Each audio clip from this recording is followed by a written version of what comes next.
मित्रांनो, आता 10वीची परीक्षा होईल, मग निकालही लागेल.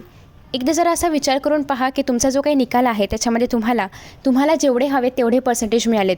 अगदी 90 to 95च्या वर पर्सेंटेज तुम्हाला मिळालेले आहेत. सगळ्या विषयांमध्ये खूप प्रचंड चांगले मार्क्स मिळालेले आहेत. आईवडील खुश आहेत, त्यांच्या चेहऱ्यावरचा तो आनंद इमॅजिन करा. आणि हे तुम्हाला हवं आहे का? म्हणजे असं तुम्हाला वाटते का की मला एवढे पर्सेंटेज मिळावेत? पण अशी एक भीती आहे का की हे आता शक्य तरी आहे का? म्हणजे आता 1.5 महिन्यांवरती परीक्षा आली आहे आणि आता अशी स्वप्न पाहणं योग्य आहे का? म्हणजे अजून काहीच अभ्यास नाही झाला आहे, आपल्याला अजून काहीच येत नाही आहे आणि अशा कंडिशनमध्ये अगदी 95 वगैरे मिळवण्याची स्वप्न पाहणं बरोबर आहे का? तर मी तुम्हाला सांगू का, ही स्वप्नसुद्धा सत्यात उतरतील जर तुम्ही प्रॉपरली अभ्यास केला तर. 1.5 महिने हा 10वीचा अभ्यास पूर्ण करण्यासाठी असणारा एक सफिशियंट कालावधी आहे. या वेळेत तुम्ही जर फुल्ली फोकस राहून अभ्यास केलात ना, तर ज्या विद्यार्थ्याने वर्षभर अभ्यास केला आहे त्यापेक्षाही तुम्ही पुढे जाऊ शकता. कसं ते तुम्हाला मिळणार आहे या व्हिडिओमधून. बेसिकली हे 45 डेजचं चॅलेंज आहे. पण एक मिनिट, तुम्हाला जर असं वाटत असेल की मी तुम्हाला काहीतरी जादूचा मंत्र वगैरे सांगणार आहे, तर असं काही होणार नाही. हे कम्प्लिटली तुमच्या मेहनतीवरती डिपेंड आहे. मी तुम्हाला फक्त एक मार्ग दाखवणार आहे, त्याच्यावरती तुम्हालाच चालायचं आहे, कारण ते मार्क्स तुम्हालाच मिळणार आहेत. ऑब्व्हियसली मला नाही मिळालेत, कारण माझी 10वी झाली आहे. आणि तुम्हाला जर माहिती नसेल तर मला 10वीमध्ये 99.20% मिळाले होते. बरं, त्यासाठी पण मी हेच टाईमटेबल फॉलो केलं होतं आणि माझंच टाईमटेबल मी तुमच्याबरोबर शेअर करते. सो तुम्ही जर विश्वास ठेवणार असाल तर हा व्हिडिओ शेवटपर्यंत पहा, कारण याच्या आधारे जर तुम्ही हा सिलेबस किंवा ही टेक्निक फॉलो केलीत किंवा हे चॅलेंज जर तुम्ही स्वीकारलं तर तुम्हाला अगदीच 45 दिवसांमध्ये ऑलमोस्ट 90च्या वरती किंवा 95च्या वरती पण पर्सेंटेज मिळू शकतात, जर तुम्ही फुल्ली फोकस राहून हा सिलेबस ज्या पद्धतीने सांगितला आहे त्या पद्धतीने पूर्ण केलात तर. पण तुम्ही जर याला एक हास्यावारी किंवा फक्त काय चॅलेंज बघूया तरी म्हणून बघणार असाल तर व्हिडिओ आत्ताच बंद करा, कारण हा व्हिडिओ तुमच्यासाठी नाही आहे. तुम्ही जर इंस्टाग्रामवरती अजूनही स्क्रोल करत असाल, अजूनही तुमच्यामध्ये सिरियसनेस नाही आहे 10वीचा अभ्यास करण्याचा किंवा 10वीची परीक्षा इतकी जवळ आली आहे तरी पण तुम्हाला काहीच वाटत नाही अभ्यासाबद्दल, तर हा व्हिडिओ तुमच्यासाठी नाही आहे. जर तुम्हाला अजूनही तुमचा वेळ वाया घालवायचा आहे तर हा व्हिडिओ तुमच्यासाठी नाही आहे. तुम्ही प्लीज व्हिडिओ बंद करा आणि माझा वॉच टाईम नाही वाढला तरी मला काही फरक पडत नाही आहे, कारण हा व्हिडिओ मी त्यांच्याचसाठी बनवलेला आहे जे खूप सिरियस आहेत आणि ज्यांच्याकडे पूर्ण एक इच्छाशक्ती आहे की मला 10वीमध्ये 95च्या वर पर्सेंटेज मिळवायचेच आहेत. मग त्यासाठी काही पण झालं तरीही चालेल आणि मी कितीही मेहनत करायला तयार आहे, असे जे विद्यार्थी असतील त्यांनीच फक्त हा व्हिडिओ पहा. कारण हा व्हिडिओ पाहिला तर तुम्हाला एक असा काहीतरी मार्ग मिळणार आहे की ज्याच्या आधारे तुम्ही फक्त 45 डेजमध्ये प्रचंड अभ्यास करून तुम्हाला जितके हवे तितके पर्सेंटेजेस मिळवू शकता. सो जर तुम्ही मला एक प्रॉमिस करा आणि जर ते प्रॉमिस निभावणार असाल तरच करा, कारण हे तुम्ही स्वतःची प्रॉमिस करणार आहात. याच्याने दुसरा कोणाचाही फायदा होणार नाही आहे. तुम्ही हा अभ्यास केल्याने माझा काही फायदा होणार नाही आहे किंवा ना इतर कुणाचाही फायदा होणार आहे. तुम्ही हा अभ्यास केल्याने तुमचाच फायदा होणार आहे, तुमचंच भविष्य चांगलं होणार आहे. सो अभ्यास स्वतःसाठी करा. कोणीतरी सांगतंय ते कोणाच तरी काहीतरी आहे म्हणून अभ्यास करायचा आहे असं प्लीज करू नका. मला कळत नाही असं का वाटतं की अभ्यास आपण कोणासाठी तरी करतोय. अभ्यास आपण स्वतःसाठी करतो. तुम्ही हा अभ्यास केल्याने तुमची लाईफ चांगली होणार आहे, तुम्हाला तुमच्या आयुष्यामध्ये यश मिळणार आहे, इतर कोणाचंही काही भलं होणार नाही आहे. त्याच्यामुळे अभ्यास स्वतःसाठी करणार असाल, जिद्दीने करणार असाल तरच हा व्हिडिओ पहा. सो बेसिकली हे जे आपल्याकडे चॅलेंज आहे हे 45 दिवसांचं आहे. सगळ्यांना माहिती आहे 15 जानेवारी आहे उद्यापासून आणि 1 तारखेपासून आपण कन्सिडर करूया की आपली परीक्षा आहे. कन्सिडर करूया, ठीक आहे. म्हणजे 1 तारीख, मार्चची 1 तारीख ही तुमची डेडलाईन आहे. त्याच्या पुढे तुम्ही कुठल्याही प्रकारे रिव्हिजन वगैरे न करता डिरेक्टली एक्झाम देणार आहात, एकदा फक्त 1 दिवस आधी अभ्यास करून, ठीक आहे. म्हणजे आत्ता जो काही तुमच्याकडे एक प्युअर अभ्यासाचा वेळ आहे तर तो आहे हा 45 डेजचा. ऑलमोस्ट सगळ्यांच्या प्रिलिम्स होत आलेल्या असतील, त्याच्यामुळे आता तुम्हाला कळलं असेल की आपल्याला नेमकं किती येतं आहे, काय येतं आहे. आणि काहीतरी असे पण सिच्युएशन असेल की आपण पास तरी होऊ का. तर या सगळ्या मुलांसाठी हा व्हिडिओ आहे. फक्त तुमच्याकडे मेहनत करण्याची तयारी असली पाहिजे आणि अभ्यास करण्याची तयारी असली पाहिजे. सो तुम्ही जर फुल्ली फोकस्ड असाल तरच हा व्हिडिओ पहा आणि तुम्हाला मी गॅरंटी देते की तुम्ही जर पूर्ण फोकसने 45 डेज हा अभ्यास केलात तर तुम्हाला कुठल्याही प्रकारे असा इश्यू येणार नाही की मला आठवत नाही आहे किंवा माझा अभ्यास होत नाही आहे किंवा असं नाही आहे तसं नाही, असं काहीच होणार नाही. जर तुम्हाला तो तेवढा स्कोर पाहिजेच आहे 95% वरती वगैरे, तर तुम्हाला आपोआपच तुमचं ब्रेन सांगेल की आता अभ्यास करायचा आहे, आता फक्त अभ्यास करायचा आहे. कारण इट्स नाव हाय टाईम की तुम्ही आता सगळे इव्हेंट्स, सगळं काही एन्जॉयमेंट सगळं बाजूला सारून फक्त अभ्यास करा. इव्हेंट्स वगैरे हे सगळं एन्जॉय करणं गरजेचं होतं, पण ते कधी परीक्षेच्या आधी डिसेंबरपर्यंत वगैरे. आता डिसेंबरही उरकून गेलेला आहे, जानेवारी पण अर्धा संपला आहे आणि आता तुम्ही इतर कुणाकडेही लक्ष द्यायची गरज नाही आहे. आता फक्त अभ्यास करायचा आहे, कारण आयुष्यात 10वी एकदाच येते, ठीक आहे. So let us start. एकतर हा व्हिडिओ मी कोणालाही घाबरवण्यासाठी नाही बनवला आहे, कोणाचे टेन्शन वाढवण्यासाठी नाही बनवला आहे, पण जी सत्य परिस्थिती आहे ती मी तुमच्यासमोर मांडणार आहे. आणि ॲज यू ऑल नो, सत्य नेहमी कटू असतं, त्याच्यामुळे आपण आता त्या कटू सत्याकडे वळूया. एकतर आता आपण जे टाइम टेबल पाहणार आहोत ते टाइम टेबल नसून फक्त टू डू लिस्टप्रमाणे असणार आहे. कारण ऑब्व्हियसली तुमच्या शाळेत जाण्याची वेळ, येण्याची वेळ, क्लासला जाण्याची वेळ ही वेगळी आहे. त्याच्यामुळे मी 7 ते 5 हे करायचं, अजून काही करायचं हे न सांगता डिरेक्टली तुम्ही एवढा अभ्यास करणार आहात. मग तुम्ही सकाळी करा, दुपारी करा, रात्री करा, कधी पण करा, कुठल्याही वेळेत करा, पण at the end of the day तो अभ्यास कंप्लीट झालाच पाहिजे. सो हे टाइम टेबलमध्ये आपण कुठेही टाईम इन्क्लूड करणार नाही आहोत. टाईम तुमच्याकडे 24 तासांचा आहे, त्या 24 तासांमध्ये कधीही कसाही कुठेही अभ्यास करा, पण हा जो काही आपला सिलेबस आहे किंवा जे आपलं असं टार्गेट आहे ते पूर्ण झालं पाहिजे. माझा एकच फंडा होता की मी एक टू डू लिस्ट बनवायचे, 3 विषय मला एका दिवसात करायचे आहेत, त्यांची लिस्ट माझ्याकडे असायची आणि मी दिवसभर किती पण टाईमपास करू दे, पण रात्री झोपायच्या आधी तो सिलेबस किंवा ती माझी टू डू लिस्ट कंप्लीट झाल्याशिवाय मी झोपत नव्हते. मग मला रात्रीचे किती का वाजणार. ठीक आहे, सो तुम्हाला जो काही टाईमपास करायचा आहे करून घ्या, बिंदास करून घ्या, पण ती लिस्ट कंप्लीट झाल्याशिवाय झोपायचं नाही. हे जर तुम्ही स्वतःला प्रॉमिस केलं तर आणि तरच तुम्ही चॅलेंज जिंकू शकता आणि तुम्हाला जे डिझायर्ड स्कोअर आहे तर ते मिळू शकतो. फक्त एवढंच की तुम्ही जर सिन्सिअरली हे टाइम टेबल फॉलो करणार असाल तर प्लीज हा व्हिडिओ शेवटपर्यंत पहा, कारण तुम्हाला बऱ्याचशा गोष्टी क्लिअर होतील. एक तर आता आपली स्ट्रॅटेजी काय असणार आहे, आपण कन्सिडर करूया की आपल्याकडे आता 30 दिवस आहे. 45 म्हटलं होतं मी, पण त्यातले जे 15 दिवस आहेत ते आपल्याला एक्स्ट्रा रिव्हिजन त्यासोबतच पेपर सॉल्विंगला ठेवायचे आहेत. कारण फक्त सिलेबस उरकून काहीच उपयोग नाही आहे, कारण जर तुम्ही प्रॅक्टिस नाही केली, रिव्हिजन नाही केलं तर त्या सिलेबसला काहीच अर्थ राहणार नाही. त्याच्यामुळे आता आपण कन्सिडर करूया की आपल्याला हा जो आपला सिलेबस आहे तो 15 फेब्रुवारीपर्यंत काहीही झालं तरी पूर्ण करायचाच आहे. ठीक आहे, आणि उरलेले जे काही 15 दिवस आहेत त्याच्यामध्ये आपल्याला पेपर सॉल्व करायचे आहेत, एक्स्ट्रा रिव्हिजन करायची आहे आणि इम्पॉर्टंट क्वेश्चन्सचा खूप जास्तीत जास्त सराव करायचा आहे. तर सगळ्यात पहिली गोष्ट म्हणजे आपल्याला आता 30 दिवसांमध्ये जर सिलेबस पूर्ण करायचा असेल तर तुम्हाला पर डे म्हणजे प्रत्येक दिवशी 2 नाही 3 प्रत्येक दिवशी तुम्हाला 3 सब्जेक्टचा अभ्यास करावा लागणार आहे. म्हणजे पर डे तुम्हाला 3 सब्जेक्टचा अभ्यास करायचा आहे. आता तुम्ही हा कसा करू शकता, आता हे कम्प्लिटली तुमच्यावरती आहे, कारण तुम्हाला ते फ्रीडम आहे. तुम्ही म्हणाल की आमच्याकडे एवढा वेळ नाही आहे, तर बेसिकली वेळ तुम्हाला काढावा लागणार आहे, कारण तुम्ही तुमच्याच अभ्यासासाठी वेळ काढताय.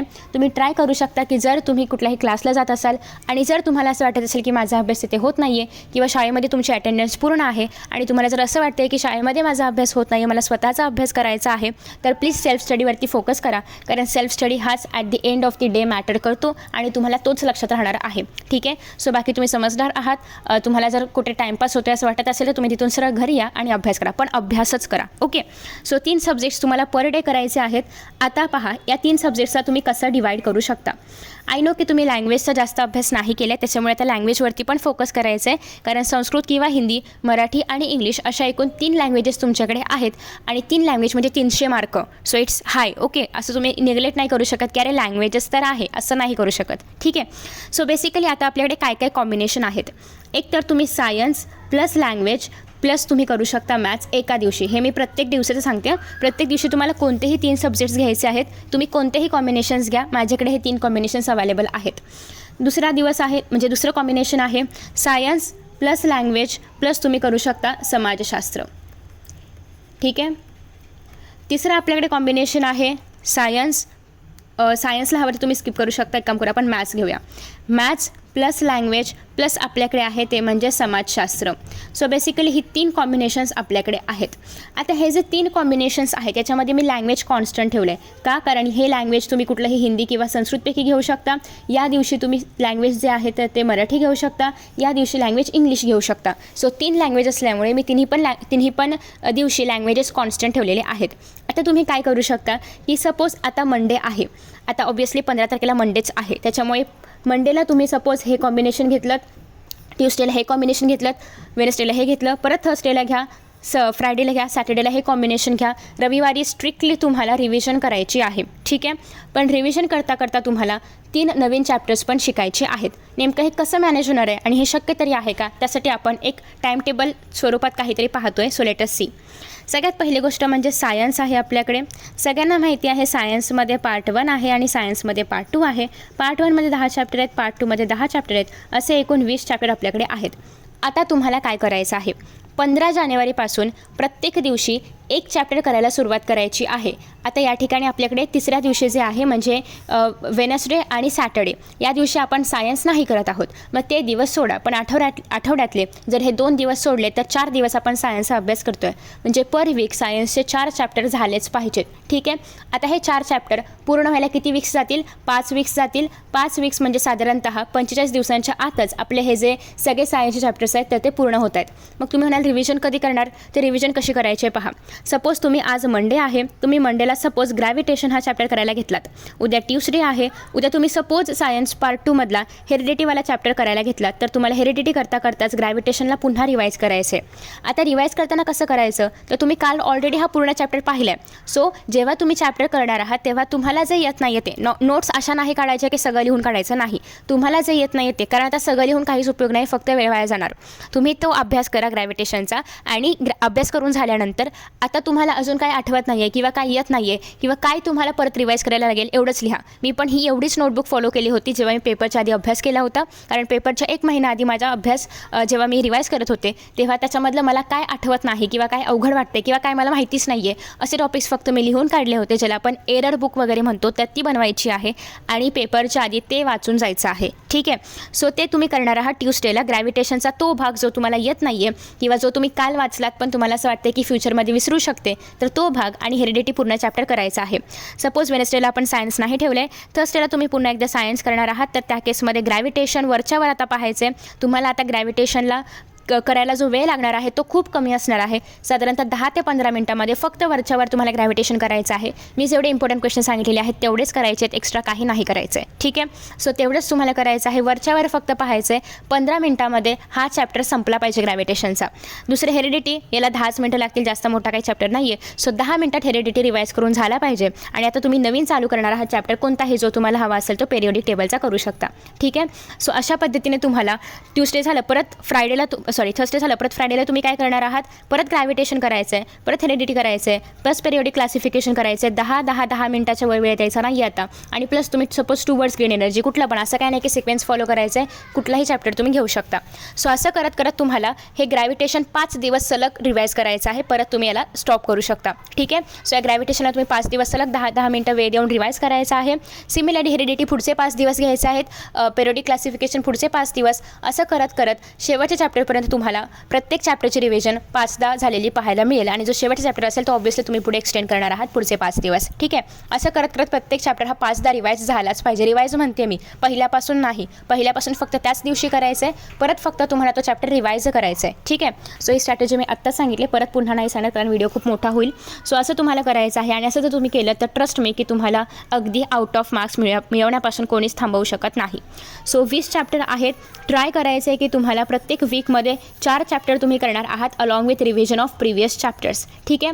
आता अर्थात पहिल्या दिवशी चॅप्टर लवकर संपेल, दुसऱ्या दिवशी पण संपेल, तिसऱ्या दिवशी तुम्हाला थोडीशी रिव्हिजन करायचं तर वेळ जास्त लागेल. सो त्याप्रमाणे तुम्ही वेळ मॅनेज करू शकता. आणि आता सगळ्या गोष्टी बाजूला ठेवून फक्त अभ्यास जर केलात ना तर दिवसात तुम्ही 3 विषय आरामात करू शकता. हे झालं सायन्सबद्दल. सो रफली आपण एक ॲज्युम करूया की जर तुम्ही 15 जानेवारीपासून सुरुवात केली तर साधारणतः 15 ते 20 फेब्रुवारीपर्यंत तुमचा हा जो काही सिलेबस आहे सायन्सचा तर तो संपेल. ठीक आहे. विथ रिव्हिजन बरं का, कारण 5 दिवस तुम्हाला एका चॅप्टरला रिवाईज करायचंच आहे. एक तर तो स्वतःचा त्याचा जो काही डेडिकेटेड दिवस आहे तो आणि एक्स्ट्रा 4 दिवस. नेक्स्ट आहे आपल्याकडे मॅथ्स. आता मॅथ्सला आपण कसा वेळ दिला आहे बघा. मॅथ्सला आपण दिलेले आहे 2 दिवस. ठीक आहे. एक मंडे दिलेला आहे, त्यासोबतच एक थर्सडे दिलेला आहे, एक वेनसडे दिलेला आहे आणि एक सॅटर्डे दिलेला आहे. या ठिकाणी तुम्हाला ज्याप्रमाणे हवं असेल त्याप्रमाणे तुम्ही अरेंज करू शकता. मी तुम्हाला एक रफली सांगते, हेच फॉलो केलं तर बेस्ट आहे. But again you are free to arrange your life, you are free to make your life, you are free to destroy your life, whatever. So let us see. आता हे जे maths आहे, मॅथ्समध्ये पण part 1मध्ये एकूण 6 chapter आहेत आणि part 2मध्ये एकूण 7 चॅप्टर आहेत. मिळून तुमच्याकडे 13 चॅप्टर आहेत. सो तुम्ही मॅथ्सला असं अरेंज करणार आहात की तुमच्याकडे साधारणतः आता 13 चॅप्टर आहेत तर प्रत्येक दिवसाला एकच दिवस फक्त त्या चॅप्टरला द्यायचा आहे. आणि मॅथ्स तुम्ही ऑब्व्हियसली प्रत्येक दिवशी सगळे सम्स नाही सॉल्व करू शकत. मग तुम्हाला एक फॉर्म्युला शीट मेंटेन करायची आहे. फॉर एक्झाम्पल फायनान्शियल प्लॅनिंगमध्ये जेवढेही फॉर्म्युले आहेत सगळे एका पानावरती लिहायचे आहेत जेव्हा तुम्ही तो चॅप्टर करणार आहात. आणि फक्त ती फॉर्म्युला शीट तुम्हाला प्रत्येक वेळी वाचायची आहे जेव्हा तुम्ही नवीन मॅथ्सचं चॅप्टर करणार, ज्याप्रमाणे मी तुम्हाला सायन्सचं सांगितलं त्याप्रमाणे. ठीक आहे. प्रत्येक सम सॉल्व करायची गरज नाही आहे. जर तुम्हाला एखादा सम खूपच जास्त डिफिकल्ट वाटते तर तेवढं फक्त आधीमध्ये जरा सॉल्व करून पहा, तो विषय झाला किंवा तो धडा झाल्यानंतर एक 2 ते 3 दिवसांनी पुन्हा एकदा सॉल्व करून पहा. पण पुन्हा एकदा सगळं सॉल्व करून पाहायची गरज नाही आहे. फक्त फॉर्म्युला जे आहेत तर ते प्रत्येक वेळी वाचत राहा. आणि दुसरी गोष्ट म्हणजे जे थिअरम्स आहेत ते तुम्हाला लिहून प्रॅक्टिस करायचे आहेत. पाठ वगैरे प्लीज करू नका, लिहून प्रॅक्टिस करा. आणि थिअरम पण तुम्ही सपोज आज तुम्ही सर्कल चॅप्टर केला तर 2 दिवसांनी पुन्हा एकदा सगळे थिअरम पहा. ठीक आहे. सो अशा पद्धतीने तुम्हाला ही जी रिव्हिजन आहे तर ती करायची आहे. 13 दिवस, कोणतेही 13 दिवस सिलेक्ट करा. आता 13 दिवस आहेत, आठवड्याला आपण 4 चॅप्टर करतोय, तर असं करत करत साधारणतः 3 आठवड्यामध्ये तुमचा सिलेबस जो आहे तो पूर्ण होईल. कारण स्टॅटिस्टिक्स म्हणा किंवा प्रोबॅबिलिटी म्हणा या चॅप्टरला खूप कमी वेळ लागतो. इवन जिओमेट्रिकल कन्स्ट्रक्शन्स वगैरे सारखे चॅप्टर्स खूप लवकर आरामात होतात. ठीक आहे. सो असं करत करत 2 ते 3 आठवड्यामध्ये तुमचा पूर्ण मॅथचा सिलेबस झालाच पाहिजे. 3 आठवड्या म्हणजे 2 आठवडे तर आता ह्याच्यामध्ये जातील आपल्या जानेवारीमध्ये, आणि फेब्रुवारीचा 1 आठवडा म्हणजे साधारणतः एक 7 फेब्रुवारीपर्यंत तुमचा सिलेबस हा पूर्ण झाला पाहिजे मॅथमॅटिक्सचा. आफ्टर दॅट नेक्स्ट आहे थर्ड आपला पॉईंट, तो म्हणजे मराठी. बेसिकली मराठीमध्ये आता कसा अभ्यास करायचा आहे. आठवड्यातून तुम्ही फक्त 2च दिवस मराठीला देणार आहात. त्यातल्या पहिल्या दिवशी तुम्हाला करायचं आहे ग्रामर. आता अर्थात तुमचा जे लँग्वेजेसचा भाग आहे तर तो लवकर पण संपू शकतो, कारण जास्त याच्यामध्ये काही करायचं नाही आहे. सो तुमचा इवन जानेवारी संपेपर्यंत सगळं लँग्वेजेस संपवून टाका, कारण प्रत्येक आठवड्यातले आपण 2 दिवस देतोय. जानेवारीमध्ये एकूण आता 2 आठवडे शिल्लक आहेत. सो मराठीला 4 दिवस, इंग्लिशला 4 दिवस आणि हिंदी किंवा संस्कृत जे काय असेल त्याला 4 दिवस. सो 4 दिवस इज मोर दॅन सफिशियंट कुठल्याही लँग्वेजचा सध्या लास्ट मोमेंटला अभ्यास करण्यासाठी. ठीक आहे. सो तुम्ही एक काम करू शकता, आठवड्यामधला पहिला दिवस ग्रामरला द्या आणि दुसरा दिवस जो आहे तर तो निबंध लेखन म्हणजेच उपयोजित लेखनला द्या. याचा सराव तुम्हाला करायचाच आहे, कारण विदाऊट सराव किंवा विदाऊट प्रॅक्टिस रिव्हिजन तुम्ही उपयोजित लेखन नाही लिहू शकत. कारण ॲटलिस्ट तुम्हाला ब्रेनला जे विचार करायची क्षमता आहे किंवा जी आपण म्हणतो की डेव्हलप झाली पाहिजे ती क्षमता, ती तेव्हाच डेव्हलप होईल जेव्हा तुम्ही खूप सारे उपयोजित लेखनाचे नमुने वाचाल. ठीक आहे. सो तुम्हाला आठवड्यातून 1 दिवस ग्रामर करायचं आहे, 1 दिवस उपयोजित लेखन करा पहिल्या आठवड्यामध्ये. दुसऱ्या आठवड्यामध्ये सगळे उतारे वाचण्याचा प्रयत्न करा. उतारे म्हणजे सगळे लेसन वाचण्याचा प्रयत्न करा. दुसऱ्या आठवड्यातल्या दुसऱ्या दिवशी तुम्ही कविता सगळ्या वाचण्याचा प्रयत्न करा. त्याच्यानंतर जो येणारा आठवडा आहे, शेवटचा आठवडा ज्याला आपण फेब्रुवारीचा आठवडा म्हणतोय, त्याच्यामध्ये तुम्ही जे स्थूल वाचन आहे तर ते करण्याचा प्रयत्न करा. असं करत करत तुम्हाला सायन्स आणि मॅथ्सबरोबरच मराठीचा पण सिलेबस त्यासोबतच पॅरलली कंप्लीट करायचा आहे. आणि मराठीमध्ये एवढंच आहे जे तुम्हाला करायचं आहे, बाकी एक्स्ट्रा काहीच नाही आहे. सो हे आरामात तुमचं होऊ शकतं. जर तुम्ही अजून फास्ट केलं तर लवकर पण सिलेबस पूर्ण होईल. हे तुमच्या स्पीडवरती डिपेंड आहे. नेक्स्ट आहे चौथं. जेव्हा तुम्ही कविता करणार आहात तेव्हा कवितामध्ये रसग्रहण करायचं आहे. उतारे करताना थोडंसं स्वमतावरती फोकस करा. प्रत्येक चॅप्टरमधून कोणतं स्वमत येऊ शकतं याच्यावरती मी ऑलरेडी व्हिडिओ अपलोड केलेला आहे. स्थूल वाचनामध्ये प्लीज डीपली रीड करा, कारण ह्याच्यामध्ये तुम्हाला उतारे वगैरे नाही दिले जात. ग्रामरमध्ये कोणते टॉपिक्स येतात हे पण मी ऑलरेडी सांगितले. सो प्लीज तेवढंच अभ्यास करा. एक्स्ट्रा वृत्त वगैरे करायची गरज नाही आहे, कारण तो तुम्हाला सिलेबसच नाही आहे. मी बघितलं आहे खूप साऱ्या मुलं खूप अभ्यास करतात मराठीचा, जो की रिक्वायर्डच नाही आहे तुम्हाला. ठीक आहे. सो जेवढा अभ्यास रिक्वायर्ड आहे त्याच्यामध्येच वेळ इन्व्हेस्ट करा, कारण आता वेळ वेस्ट करायला तेवढं शिल्लकच नाही आहे. ठीक आहे. नेक्स्ट आहे इंग्लिश. इंग्लिशमध्ये काय करायचं, सेम पॅटर्न फॉलो करायचं आहे. पहिल्या आठवड्यातले जे 2 दिवस आहे, एका दिवसामध्ये ग्रामर करा, एका दिवसामध्ये रायटिंग स्किल करा. दुसऱ्या आठवड्यामध्ये एका दिवसामध्ये सगळं पुस्तक पॅसेजवाला रीड करा. दुसऱ्या दिवसामध्ये सगळ्या कविता रीड करा. कविता रीड करताना तुम्हाला कवितेचं ॲप्रिसिएशन लक्षात ठेवायचं आहे. ठीक आहे. इंग्लिशमध्ये काय स्थूल वाचन वगैरे भानगड नाही आहे, त्याच्यामुळे तुम्ही ते स्किप केलं तरी पण चालेल. मग जे काही ट्रान्सलेशनचं वगैरे पार्ट आहे किंवा समरी रायटिंगचा जो काही पार्ट आहे तो तुम्ही करू शकता. ठीक आहे. सो हे तुम्हाला करायचं आहे. इंग्लिशमध्ये ग्रामर करायचं आहे, मग रायटिंग स्किल करायचं आहे, मग सगळे पॅसेजेस, मग सगळे पोयम्स, आणि ॲट द एंड तुम्हाला ट्रान्सलेशन किंवा समरीवाला जे पार्ट आहे तर ते करायचं आहे. ठीक आहे. आय होप की इथपर्यंत तुम्हाला थोडीफार स्ट्रॅटेजी कळत आलेली आहे आणि तुम्हाला आता विश्वास वाटत असेल की खरंच आपण अभ्यास करून जेवढे मार्क्स आपल्याला हवे आहेत जास्तीत जास्त मार्क्स आपण स्कोअर करू शकतो. नेक्स्ट आहे संस्कृत. संस्कृत इज समथिंग की तुम्हाला अगेन मॅथमॅटिक्सप्रमाणे थोडंसं रोज वगैरे करावं लागेल. रोज तुम्हाला संस्कृतचे तक्ते जे आहेत तर ते वाचायचे आहेत. कोणते तक्ते, तर संस्कृतचे जे तक्ते परीक्षेला येतात त्या तक्त्यांवरती मी एक स्वतंत्र व्हिडिओ अपलोड केला आहे. त्याच्यामध्ये मी सगळे तक्ते ॲड केलेले आहेत. इवन त्याची PDF पण तुम्हाला टेलिग्रामवरती पाहायला मिळेल. तुम्ही व्हिडिओज पाहत नाही त्याच्यामुळे तुम्हाला त्याचा फायदा घेता येत नाही. त्याच्यामुळे सगळे व्हिडिओज पाहत राहा, कारण तुम्हाला माहिती आहे की मी तुमचा कधीच टाईम वेस्ट करत नाही. बाकी कुठल्याही प्रकारचे फॉल्स न्यूज मी तुम्हाला कधीच देणार नाही. जे न्यूज बरोबर आहेत आणि जे तुम्हाला ऐकणं अपेक्षित आहे ते तुम्हाला 2 ते 3 मिनिटाच्या व्हिडिओमध्येच देण्याचा प्रयत्न करते. उगाच खूप मोठे मोठे व्हिडिओज मी नाही बनवत. ठीक आहे. सो जे काही तुम्हाला न्यूज देणं एक्सपेक्टेड असेल ते मी तुम्हाला 1 ते 2 मिनिटाच्या व्हिडिओमध्ये सांगणार. जास्त तुमचा वेळ वाया घालवणार नाही, कारण ॲज अ स्टुडंट मला पण माहिती आहे की तुमचा वेळ खूप जास्त महत्त्वाचा असतो. ठीक आहे. सो तक्ते झाले. तुम्हाला रोज ट्राय करायचे की तुम्ही ॲटलिस्ट 10 मिनटं काढाल आणि ती PDF फक्त रीड कराल. 10 मिनटं कमी आहेत, पण जेवढं काही त्या 10 मिनटामध्ये होईल तेवढं रीड करा. दुसऱ्या दिवशी उरलेला जे काय असेल ते 10 मिनटामध्ये रीड करा. असं करत करत एका आठवड्यामध्ये ती PDF 2दा वाचून होईल. ठीक आहे, एवढं तर मी गॅरंटी सांगू शकते की 2दा वाचून होईल. ठीक आहे. सो असं जर तुम्ही प्रत्येक आठवड्यामध्ये प्रत्येक दिवसाचे 10 मिनटं जरी काढलेत तरी at the end of the 45 दिवस तुमचा तो टेबल जे आहे तर ते 4 ते 5 वेळा वाचून होईल आणि तेवढं सफिशियंट आहे एक्झामसाठी. ठीक आहे, तेवढं सफिशियंट आहे. एकदा बघून वाचा, एकदा न बघता वाचा, पुढच्या आठवड्यामध्ये लिहून काढण्याचा प्रयत्न करा. असं जर तुम्ही अभ्यास केलं तर हे सफिशियंट आहे. ठीक आहे. नेक्स्ट त्याच्यानंतर पुढे तुम्हाला करायचं आहे, आता जो काय आपण दिवस डेडिकेट केलेला आहे संस्कृतला, तुम्ही कुठलेही 2 दिवस आठवड्यामध्ये देणार आहात. तर पहिल्यांदा तुम्हाला सगळं जे काही आपले उतारे आहेत तर ते वाचायचे आहेत. का? कारण संस्कृत अशी भाषा नाही आहे की जी तुम्ही आज केलीत आणि उद्या आली. त्याच्यामुळे तुम्हाला सगळे उतारे खूप डीपली वाचायचे आहेत, कारण कशाही प्रकारचे प्रश्न येऊ शकतात आणि प्रत्येक प्रश्नाचं उत्तर तुम्हाला देता आलं पाहिजे. प्रश्न कसे येतात, कोणत्या चॅप्टरवरचे येतात याच्यावरती मी एक व्हिडिओ अपलोड केला आहे आणि त्याच्यामध्ये तुम्हाला संस्कृतमध्ये अगदी 100 आउट ऑफ 100 कसे मिळवायचे याच्यावरती पण ट्रिक्स पाहायला मिळतील. प्लीज ते व्हिडिओ पाहत जा, कारण त्याच्यामध्ये तुम्हाला खूप साऱ्या गोष्टी अशा पाहायला मिळतील ज्या मी स्वतः फॉलो केलेल्या आहेत आणि मला पण तुम्हाला जितके मार्क्स अपेक्षित असतात तेवढेच मिळालेले आहेत. ठीक आहे. आफ्टर दॅट नेक्स्ट आहे ते म्हणजे संस्कृतमध्ये काही उतारे जे आहेत ते तुम्हाला लिहून दिले जातात, पण ते तुम्हाला स्वतःला लक्षात घेऊन त्याच्यावरची उत्तरं लिहिता आली पाहिजेत. नेक्स्ट आहे जे सुक्तीसुद्धा आहे, सुभाषित माला आहे वगैरे किंवा आपलं युग्ममाला वगैरे आहे. तर हे सगळ्या ज्या गोष्टी आहेत त्या पाठ करायच्या आहेत, कारण त्या एक्झाममध्ये येतात. कुठलं पाठ करायचं ते मी सांगितले, तेवढंच पाठ करा. उगाच काही एक्स्ट्रा पाठ करत बसू नका, कारण एवढा वेळ आपल्याकडे नाही आहे. ठीक आहे. सो तुम्हाला काय काय करायचे आहेत, उतारे करायचे, सुक्तीसुद्धा करायचे.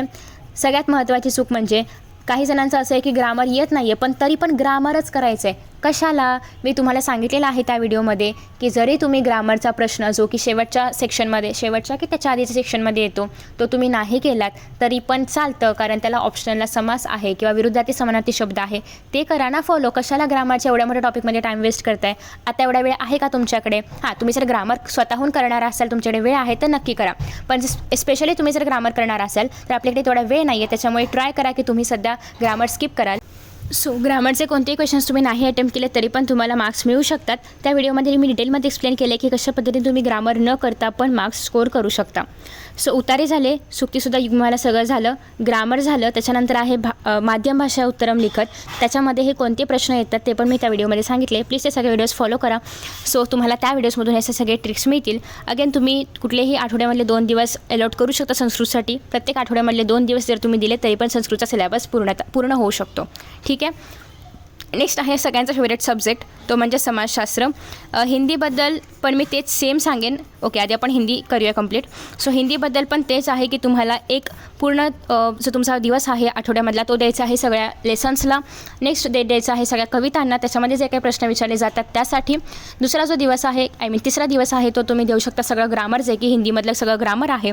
आणि लास्टली आहे ते म्हणजे सगळं रायटिंग स्किलचे topics. So basically same strategy follow करायची. कुठलाही विषय असू दे सगळ्यांसाठी सेमच स्ट्रॅटेजी असणार आहे, कारण सगळे ॲट द एंड लँग्वेजेस आहेत. आफ्टर दॅट नेक्स्ट आहे समाजशास्त्र. समाजशास्त्रामध्ये आहे हिस्ट्री, त्याच्यानंतर आहे जॉग्रफी आणि त्याच्यानंतर आहे पॉलिटिकल सायन्स. सो बेसिकली हिस्ट्रीमध्ये तुम्हाला माहिती आहे 9 विषय आहेत. जॉग्रफीमध्ये पण तुम्हाला माहिती आहे ऑलमोस्ट 10 चॅप्टर्स आहेत आणि पॉलिटिकल सायन्समध्ये ऑलमोस्ट 5 चॅप्टर्स आहेत. सो बेसिकली तुमच्याकडे जर आपण रफली पाहायचं म्हटलं तर 19 आणि 5 24 चॅप्टर्स आहेत फक्त सोशल सायन्सचे. मग आता हे चॅप्टर्स तुम्ही कसे करू शकता, तर तुम्हाला ट्राय करायचं आहे की जो काही वेळ तुम्ही समाजशास्त्राला अलॉट करताय त्याच्यामध्ये त्या वेळामध्ये 1 ते 1.5 चॅप्टर झाला पाहिजे. 1.5 चॅप्टर यासाठी की इतिहासाचा पूर्ण चॅप्टर करा, भूगोलाचा अर्धा करा, कारण भूगोल पटकन होण्यासारखं आहे. सो तुम्ही अर्धा करत जरी गेलात तरी पण ऑलमोस्ट तुमचा सिलेबस जो आहे तर तो 20 दिवसामध्ये भूगोलाचा होईल आणि आरामात होईल. पण इतिहासाला थोडासा वेळ जास्त द्यावा लागेल, कारण इतिहास जास्त आहे. सो तुम्ही ट्राय करा की पॅरलली तुम्ही दोन्ही पण विषय जे आहेत तर ते करू शकता. आणि पॉलिटिकल सायन्स तुम्ही रविवारी वगैरे एक थोडासा वेळ देऊन करू शकता, कारण रविवारी आपल्याला पूर्ण सगळ्या आठवड्यामध्ये आपण जे काही करू त्याची एक शॉर्टमध्ये रिव्हिजन करायची आहे. तर त्यावेळी तुम्ही पॉलिटिकल सायन्स करू शकता. आणि 5च चॅप्टर असल्यामुळे आणि वेटेज कमी असल्यामुळे तुम्ही त्याप्रमाणे वेळ अरेंज करू शकता. ठीक आहे. किंवा तुम्ही इवन फक्त ऐकलत वगैरे तरी पण चालेल, मी सगळे व्हिडिओज अपलोड केलेले आहेत. सो अशा पद्धतीने तुम्हाला हे जे 24 चॅप्टर्स आहेत तर ते येत्या 30 दिवसांमध्ये पूर्ण करायचे आहेत. तुम्ही तुमच्या स्पीडनुसार किंवा तुमच्या पेसनुसार हे कधी काय करायचं हे ठरवू शकता. अगेन तुम्ही या टाईम टेबलमध्ये बरेचसे चेंजेस करू शकता, कारण याच्यामध्ये बऱ्याचशा अशा गोष्टी आहेत ज्या तुम्हाला चेंज कराव्या लागतील आणि तुम्ही चेंज देखील करू शकता. ठीक, एव्हरी संडे तुम्ही काय काय करणार आहात, एकतर पॉलिटिकल सायन्सचा कुठलाही एक चॅप्टर तुम्ही करणार आहात. दुसरी गोष्ट म्हणजे तुम्ही पूर्ण वीकमध्ये काय काय केलं याची रिव्हिजन करणार आहात. आणि ऑब्व्हियसली आपली जी रेग्युलर रिव्हिजन चालू आहे तिथे तुम्हाला करायचीच आहे. सायन्सचा सेकंड चॅप्टर करताना फर्स्ट चॅप्टर रीड करायचं आहे, थर्ड चॅप्टर करताना फर्स्ट सेकंड करायचं आहे. मॅथ्समध्ये पण सेम फर्स्टचे फॉर्म्युला रीड करायचे आहे जेव्हा तुम्ही सेकंड चॅप्टर करणार आहात. सो ते तुम्हाला करायचं आहे. आता उरलेले जे काही 15 दिवस आपल्या हातामध्ये राहत आहेत, जेव्हा आपला पूर्ण सिलेबस कंप्लीट होईल आणि साधारणतः 15 फेब्रुवारी ते 1 मार्च हा जो काही कालावधी असेल तर त्याच्यामध्ये तुम्ही जास्तीत जास्त पेपर सॉल्व करणार आहात आणि एक फायनल रिव्हिजन असेल आणि त्याला तुम्हाला खूप कमी वेळ लागेल, कारण ऑलरेडी आपण हा सिलेबस रिव्हिजन करताच कमी करतोय किंवा संपवतोय. त्याच्यामुळे तुम्हाला रिव्हिजन करायला खूप कमी वेळ लागेल आणि म्हणून पटापट रिव्हिजन होईल आणि पूर्ण तुम्ही सिलेबस जो आहे तर तो रिवाईज करू शकता फक्त 15 दिवसात. ते पण तुमच्या स्पीडनुसार तुम्ही 2 वेळा पण कंप्लीट करू शकता. सो आय होप की तुम्हाला या व्हिडिओमधून थोडीशी तरी इन्फॉर्मेशन मिळाली असेल. तुमचं जे काही टार्गेट असेल ते मला खाली कमेंट बॉक्समध्ये कमेंट करून सांगा, जेणेकरून तुम्हालाच एक मोटिवेशन मिळेल हे सगळं फॉलो करण्यासाठी. आणि ट्रस्ट मी, हे जेव्हा टाईम टेबल मी अपलोड केलं होतं याच्या आधी पण मी याच्यासारखं सेम टाईम टेबल बनवून दिलं होतं, तेव्हा खूप मुलांनी फॉलो केलं होतं आणि त्याचे खूप सारे पॉझिटिव्ह कमेंट्स माझ्याकडे आहेत. तुम्हाला हवं असेल तुम्ही ते व्हिडिओज पण चेकआउट करू शकता. साधारणतः 1 ते 2 वर्षांपूर्वीचे ते व्हिडिओज आहेत ते पण तुम्ही रेफर करू शकता. ते कमेंट्स तुम्ही वाचू शकता, जेणेकरून तुम्हाला कळेल की किती लोकांना या टाईम टेबलचा फायदा झाला आहे. So it's up to you की तुम्हाला हे फॉलो करायचं असेल तर नक्कीच फॉलो करा. तुम्हाला पण याचा नक्कीच फायदा होईल. So thank you so much for watching this video. Best of luck for your exams. Challenge नक्की एक्सेप्ट करा आणि पूर्ण करण्याचा प्रयत्न करा. Bye bye.